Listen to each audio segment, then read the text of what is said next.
vamos começar nossos vídeos de hoje.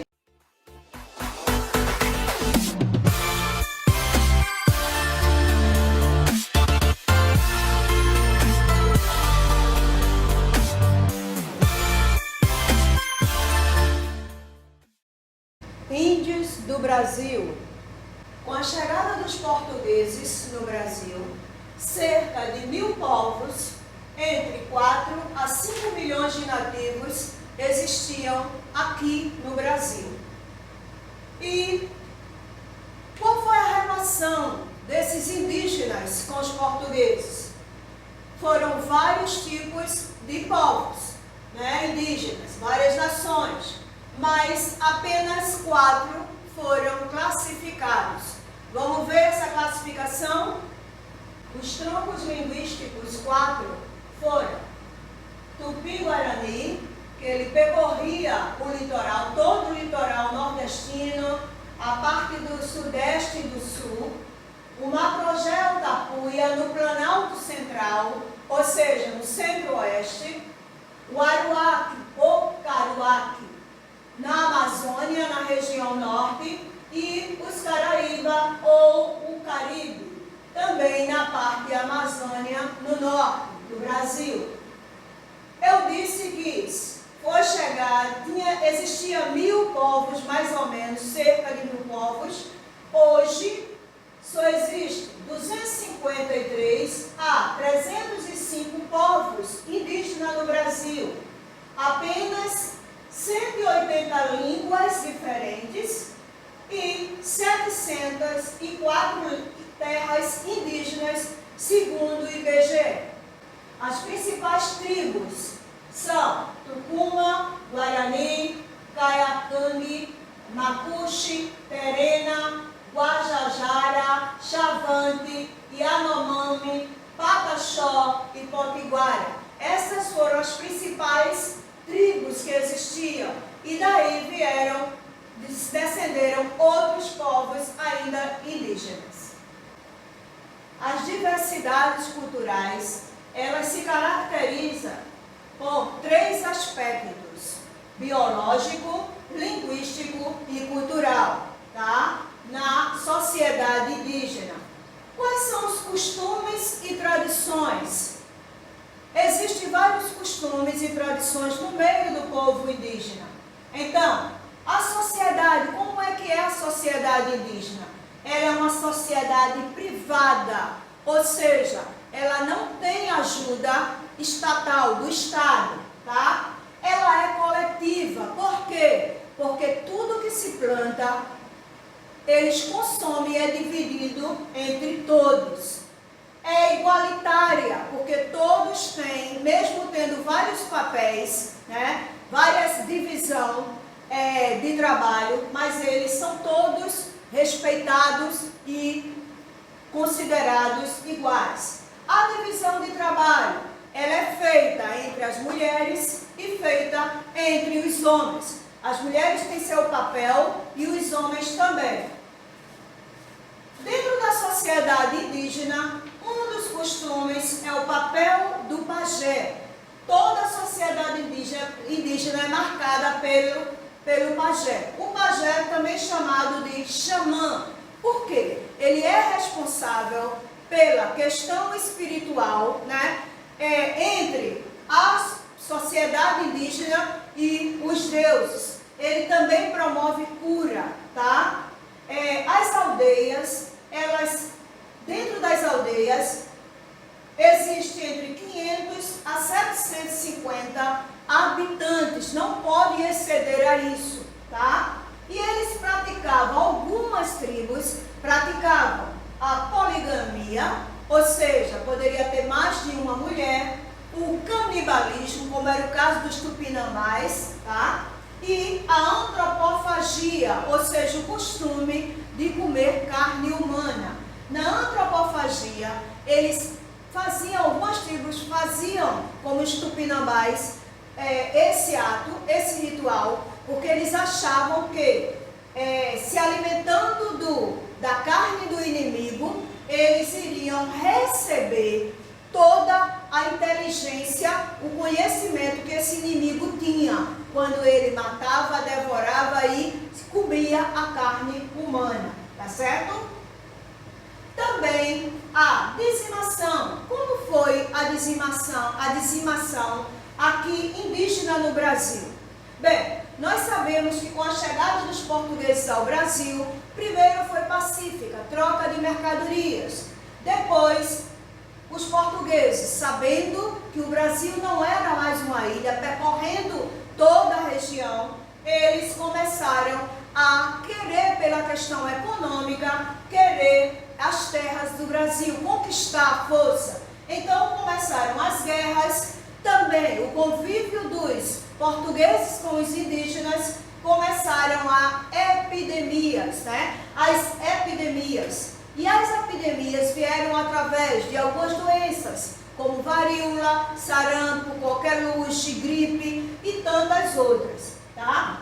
E também ainda teve a questão da religião. A religião, né? Dentro dos costumes indígenas e tradições, nós temos a religião que é o xamanismo, tá? Eles acreditam em seres, né, de outros deuses, seres espirituais, tá? E o pajé nada mais é do que faz essa ligação entre os deuses e o povo, tá? Em algumas tribos, eles acreditam que essa forma deles estar evocando o xamanismo é a questão também deles estarem, é um momento que eles acreditam que seja para o silêncio, né, dos homens. Então, no momento que está o silêncio dos homens, eles começam nos rituais, promover a música, a dança, para poder estar se exaltando, estar mais próximo dos seus deuses,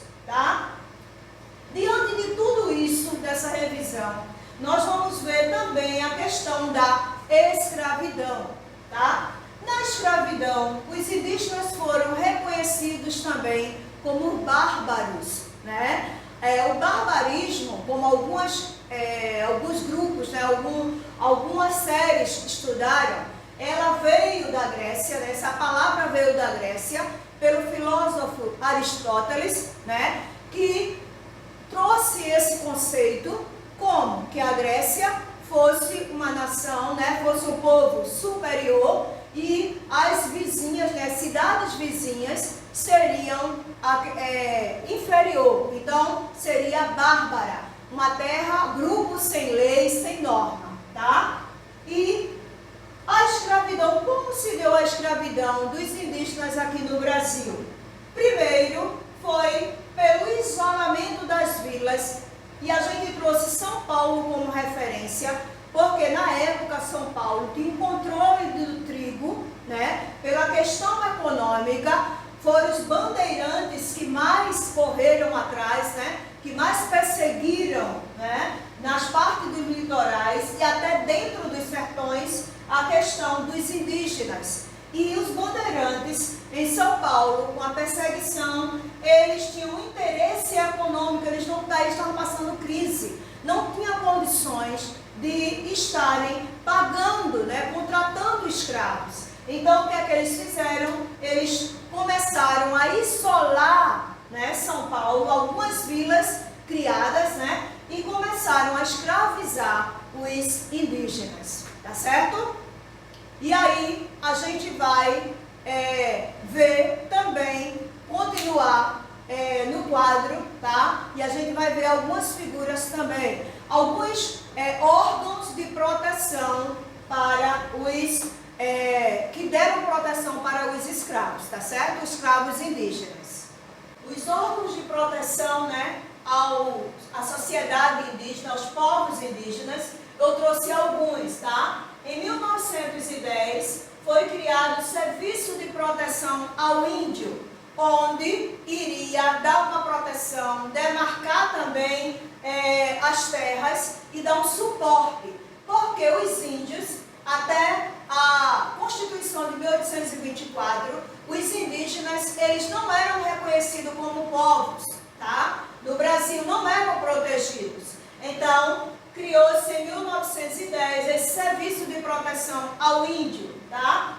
Em 1967 foi criado a FUNAI, Fundação Nacional Indígena, que iria delimitar, demarcar e também dar uma proteção para os índios no Brasil, tá certo? Existem também outros órgãos que também ajudaram, como o ISA, né? Foi criado também um diretório acadêmico, né? Onde pudesse tentar proteger o indígena, dar voz ao indígena, mas infelizmente foram órgãos que foram extintos, tá? E até hoje a ONU, Organização das Nações Unidas, desculpa, não é Indígenas Unidas, ela trouxe uma proteção para os índios e ela afirma que ainda hoje, mesmo com a proteção de alguns órgãos, mesmo o Estado tendo já dado um apoio, né, para resgatar algumas tribos indígenas, ainda há negação e discriminação no Brasil com relação aos indígenas, tá? E aproveitando que muitos índios hoje vivem no meio da gente, dos povos não indígenas, trabalhando, né, estudando também, mas principalmente trabalhando e não se identificando como indígena, tá certo? Inclusive há também, né, um discurso de alguns historiadores com relação por que hoje muitos indígenas não se identificam como índios, e sim como brancos ou pardos, tá? Justamente por conta de todo esse processo, essa discriminação, essa negação pela população indígena no Brasil, tá certo? E a gente vai continuar com, essa foi a nossa revisão, a gente vai continuar com o outro tema que a gente vai estar trazendo hoje para vocês. Trago para vocês hoje o nosso assunto, educação indígena, tá? No século XVIII, houve alguns historiadores, né, que começaram a discutir na historiografia do Brasil, no período colonial, como seria a educação, o que estava acontecendo de educação com relação à sociedade indígena, qual era a visão que os historiadores têm ou teriam com relação à educação. Então eu trouxe para vocês um texto onde alguns historiadores, né, estão aqui o nome deles, Wesley, Del Priore, Domingues e Fonseca também. Esses historiadores, eles começaram a se preocupar com relação à educação, ler e escrever no período colonial, tá? E aí, em 1850 a 1890, eles começaram a perceber que o uso e práticas de leitura na sociedade escravista, ou seja, no período colonial e regencial, como era que era visto, né? E que havia alguma simbologia, certo? Eles usavam uma simbologia. O que é que estava acontecendo? Qual era a visão de quem sabia ler e escrever, né? E aí, eu trouxe. Qual era a simbologia que eles usavam? A magia e o orgulho. Como assim? Bem, saber ler e escrever no período colonial não era para todo mundo. Apenas era para os livres ou forros, aqueles que já tinham recebido ou já tinham pago a sua liberdade. Não era para todo mundo, certo? Então, por que eles diziam que era algo mágico? Por que eles diziam que era um orgulho? Por quê? Porque saber ler, pegar na caneta e no papel, veja que orgulho, eu sou ex-escravo, hoje eu tenho minha liberdade e no meio da escravidão eu sei ler e escrever. Eu afirmava a minha identidade. O fato de eu saber ler e escrever me dava o privilégio de eu ir e vir, ter a liberdade de percorrer as ruas ou trabalhar ou então morar sozinho. certo? Porque não era para todo mundo. Então existia uma simbologia, foi isso que os autores perceberam no final do século XVIII para XIX, essa simbologia no meio do período colonial. Ok?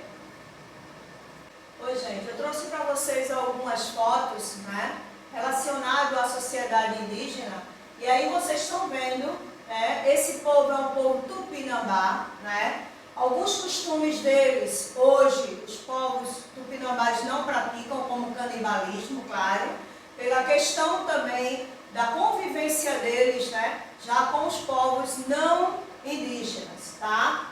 É interessante também que no meio indígena, eles tinham costume, na época, como eu estava falando da educação, entre 4 a 5 anos, muitas crianças já começavam a aprender um ofício, né? Através, poderia até ir a uma loja ou então uma oficina, né? Para poder estar aprendendo um ofício, ok? Aí eu trago para vocês uma aldeia, né? Uma aldeia também tupi, descendente dos tupinambás, né?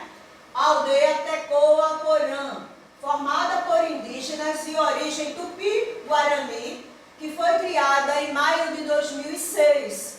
Conta aí com 13 famílias, somando 43 índios sob o comando do cacique Darã, tá? E aí vocês estão vendo alguns, né?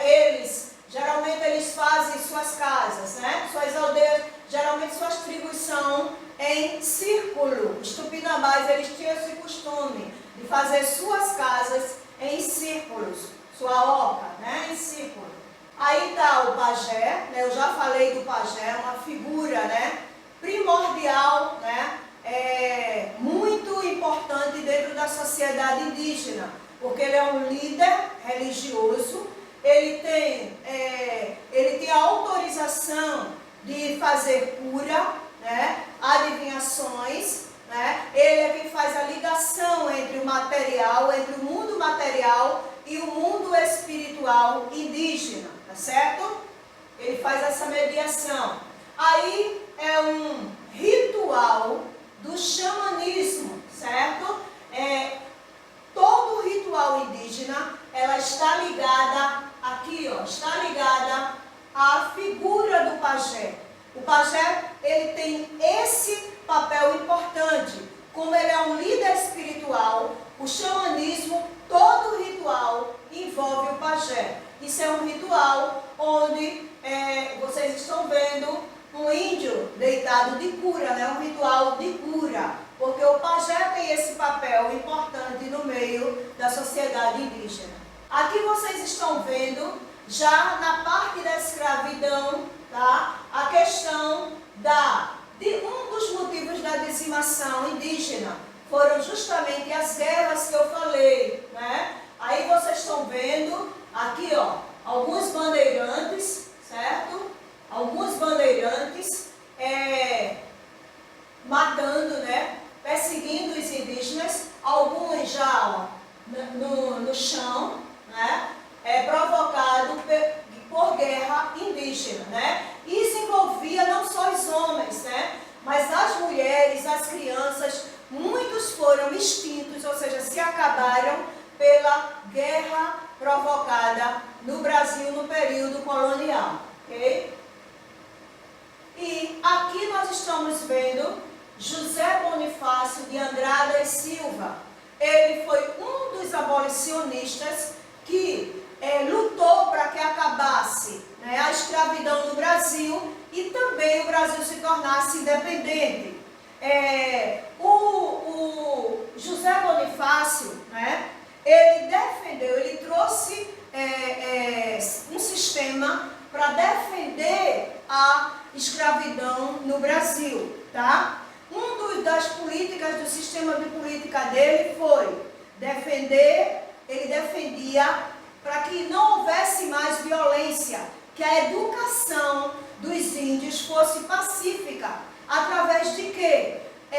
No caso, fosse através da inserção, ou seja, os índios aprendessem para ir para o mercado de trabalho, mas do trabalho que ele soubesse fazer dentro da sua cultura indígena. Outra coisa, ele também defendia a educação dentro das aldeias, tá? Mas que fosse através de catequese, ou seja, do ensino religioso da religião católica. De uma forma ou de outra, foi também, adentrou dentro da sociedade indígena, através da educação, também a linguagem, a cultura, né, os costumes dos portugueses. Isso também foi uma forma de dizimação dos indígenas, da perda de sua identidade, né? Então aí ele foi um dos abolicionistas, tá? Que defendeu, mas o Estado tinha que intervir. Ele só não queria que fosse da forma que estava havendo na época, com guerras, com violência, ok? Em 1798 foi criado o Diretório Indígena, porque os jesuítas eles foram expulsos, né? A educação era dada no meio indígena, né? Aprender a ler e escrever era feito através dos padres. Por quê? Porque simplesmente eles diziam que não tinha pessoas preparadas, mestres preparados para poder ensinar. Então quem ensinava? Geralmente poderia ser o feitor ou alguém que fosse autorizado, né, pelo Estado, ou fosse autorizado também pelos colonos, né, pelos fazendeiros, certo? E aí eu estou fechando o tema, né, do 6º ao 9º ano sobre a educação, um pouco da educação indígena no Brasil, tá certo? No período colonial, tá? E para a nossa atividade de hoje, tá? Qual a atividade que todos irão fazer do 6º ao 9º ano? Está aqui no quadro, tá? Fazer um resumo de todo o assunto visto hoje, que eu expliquei hoje, tá certo? Pode ser no caderno.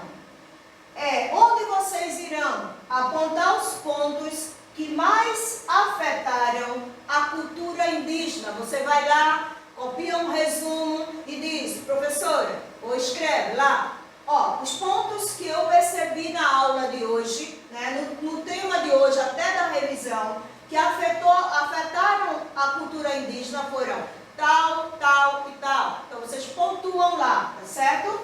E coloque a sua opinião, dê a sua opinião. Ou seja, vocês vão fazer uma resenha crítica, tá certo? Apenas fazendo um grande resumo do que vocês viram hoje e logo após dando a sua opinião. Porque em história, né, gente, a gente precisa dar a nossa opinião do que a gente viu. A gente não precisa só receber, mas a gente também precisa discutir, dialogar, né, interagir, tá certo? Pessoal, foi muito bom estar com vocês hoje, né? Até a próxima aula. Continue em casa, tá certo? Estamos juntos aí, ok? Um abraço. Estou com saudade de vocês. Até logo, tá certo?